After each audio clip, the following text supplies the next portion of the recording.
Hey up, Chatter Gang. Welcome to another quick chat, and today we're talking about Eurovision. And we want you to join the chat in the comments below because he's Colin. He's Tim. And together we are the Chatter Guys. Come on, let's get chatting.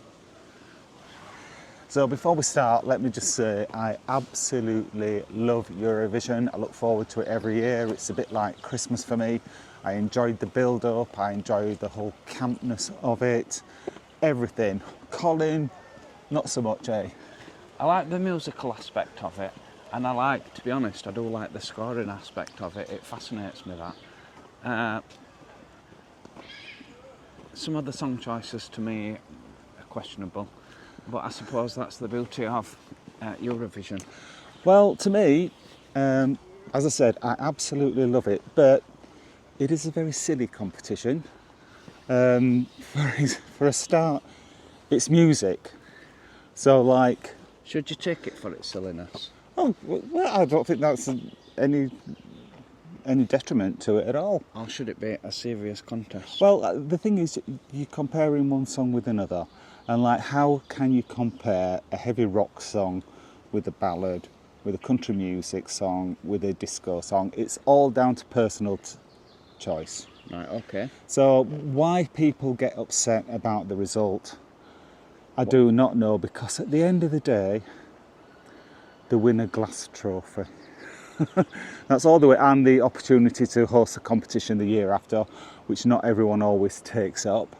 The most successful acts are the ones that go on and have success after Eurovision. Absolutely, and those are not necessarily the winners, are they? In fact, the most successful act financially that did well with downloads actually came 15th. It was a couple of years ago, and I forget what it's called, but I'll look it up. There you go. And it fascinates me how many people actually are interested in Eurovision.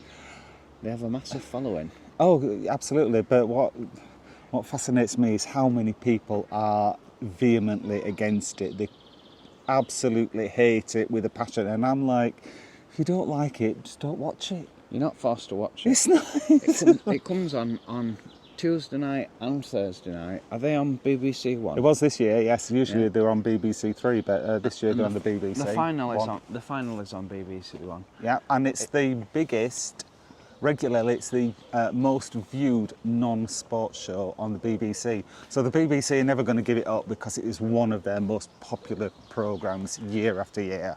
Yeah, but when you come and when you think about how many nights coverage Eurovision Euro football gets, or the World Cup gets, oh yeah, why begrudge 3 nights of entertainment for Eurovision? Absolutely, yeah. What about the impact it is on the town and city itself that's hosting Eurovision? Oh, I think it's a moneymaker for them. I imagine, because they take over the whole town for at least a full week. They've got lots of events leading up to it. I remember when it was in Liverpool, although we didn't go, there was tons of stuff going on. Multiple things every day for the week leading up to it. Yeah, for example, when Liverpool hosted it, is that what you were just mentioning, sorry? Yes. Yeah, the hotels in, not just Liverpool, but the hotels in Manchester were just packed out solid. Absolutely, yes. Yeah, and they made a lot of money from that. A lot of them put their prices up, didn't they, for that, must that be time. A big walking group going past us. There's hundreds of them, yeah. Just to let you know where we are, Chatter Gang, we're in the beautiful P-Zone Park in Scarborough. We are. It is a beautiful park. Anyway, back to Eurovision. Another reason that it's a silly competition is that 5 of the acts buy their way into the final. So, Can you explain why? Because England are one of the 5 acts. UK. UK.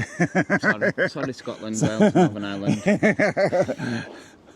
Can you explain why the UK buys themselves into the finals? Well, they finance it. They put a lot of money towards for the costs, and the same with Spain, Germany, I think Italy as well. Italy, yeah. And France and Spain. Yeah, not Italy, I don't think. France and Spain. Okay. They put a lot. So I can understand why they want to be in the final, because people aren't going to watch from that country, are they, if your country's not in the final. So I do get that, why they do it. I don't think it hurts. Well, it doesn't make it fair because it's not an even playing field, is it? If 5 of the acts automatically go through, I get why the host country goes through. That's only fair. That's kind of like part of the prize for winning the year before. I mean, they do that in football, don't they? I think. Yeah. The host nation, if in football, the host nation always goes through to they don't have to qualify. Yeah. But back to the scoring, which is the most controversy. It's been done slightly different over the last couple of years. Would you like to explain? Well, the top act gets 12 points. The second, each country votes, and the top 10 get a mark. The top one gets 12. The second one gets 10. The third one gets 8, and then the fourth one gets 7, 6, 5, 4, 3, 2, 1. So if the country that's voting thinks that your country is 11th, or if it thinks there's 26 in the final usually, if it thinks it's 26, you still get 0 points. So if you're 11th, you get 0 points. If you're the absolute bottom 26, you get 0. So I don't think that's fair, really, because in this year, the UK, from the public vote, we got 0 points from the public vote. But that might have been that there might have been other countries that scored even lower than that. But if you're lower than 10th, you go get 0 points anyway. How much of the scoring system is political? None. It's ridiculous that people think it's political. Obviously, countries that are by the side of each other, they're going to like the same kind of music. I've never felt any pressure as a resident of the UK to vote for Ireland or France, but we usually give Ireland or France a good vote because we've got similar tastes in music. I think that's all it is. Because we all like Voila, don't we? No, I did not like Voila, or Voiler as I call it.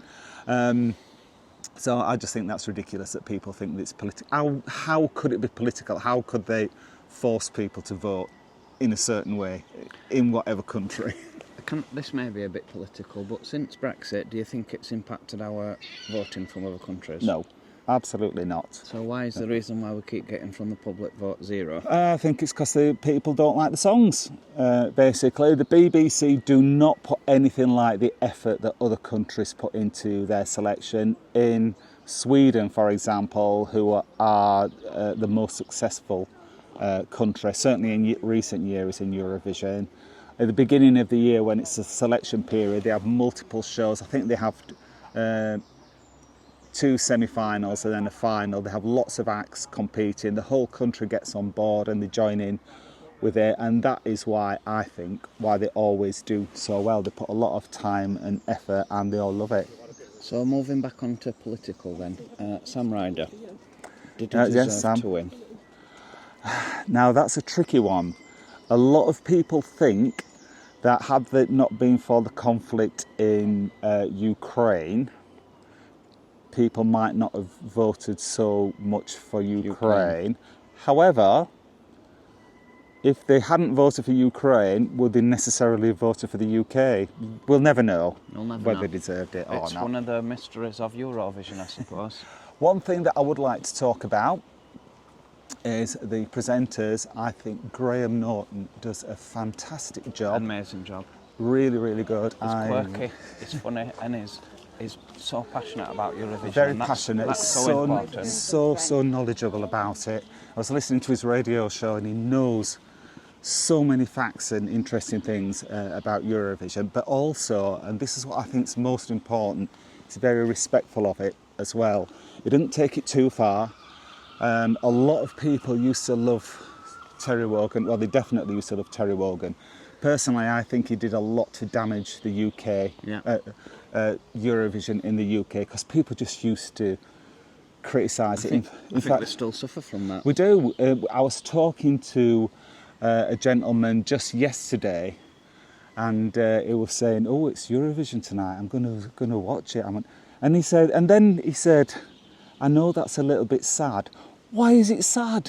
Absolutely. But I think it's a hangover from that it's got this reputation. Not so much now, because Graham's been doing it for 16 years now, but there's still that spectre from the Terry Wogan days, where No. it was just fair game, just to take the piss out of it, basically. Moving on to the contestants then, over the years, Tim, what's been some of your highlights of Eurovision? Oh, that's a very good question. Can't really pick one out, to be honest. You've got me on the spot there. What about you, Colin? Conchita Wurst. I'm not saying these are the best, but they are the standout ones. Oh, yeah, absolutely. Conchita Wurst did something different. Well-deserved winner in Conchita Wurst. Yeah. The one that stands out, another one that stands out for me is Heroes by Mons Zelmerlo. Zelmerlo, That stands out because it was something different. Even the ones where, the man that gets dressed up in foil and does his foil dancing. Oh, Burka, yeah. That's memorable. Yes, they're fantastic. Obviously, even if you go back as far as Bucks Fizz, and how memorable was that? If you think about it now, two women whipping the skirts off, and how much frenzy that caused. Absolutely, yeah. I think there's a good chance of a perfect Eurovision recipe if you get a catchy song and you'll have an elaborate stage outfit and presence, and you do something a little bit different. It's a winner. Well, no. What's been some of your favourite acts, Tim, for Let me just answer that point first, because I think you're wrong. Oh. I'm not an Eurovision expert. No. And nobody is. That's why it's always a surprise every year. Nobody knows which way it's going to go. I think you're right that it's a total package. It's not just the song, it's the singer, it's the stage direction. It's what they do beforehand as well. For example, a lot of countries, they promote the song throughout Europe. So, like in the UK, a lot of times you're hearing songs for the first time, whereas in the rest of Europe, you're hearing it for the first time on the final night. Whereas the rest of Europe, they a lot of times they know the songs. For example, I remember the last time Germany won, by the time the competition came around, it had been #1 in 9 countries. So people were already familiar with it. I don't think we do enough promotion of our songs, do we? No. Anyway. What's been some of your memorable acts throughout the years of Eurovision? And please let us know in the comments. Oh yeah, do let us know which ones you like. What has been your memorable moments or your favourite songs or artists from Eurovision? Absolutely. Join in the conversation. Anyway, that's our thoughts on Eurovision. If you do like the video, please give us a thumbs up. And if you are new to the channel and don't want to miss out on any of our future videos, then please subscribe, because it'll cost you absolutely nought. Thanks for watching, Chatter Gang. We'll see you next time. Bye. Bye-bye. Let's get chatting, let's get noshing, let's get drinking, let's get walking, sit back and relax. We'll show you everything we're doing, test the beds and run the showers. Come on, let's get reviewing, from the bars of Benidorm to the hotels of Blackpool. At least 6 coat hangers each is our golden rule. Supporting local restaurants for breakfast and dinners. Good value and good service make it easy to pick winners.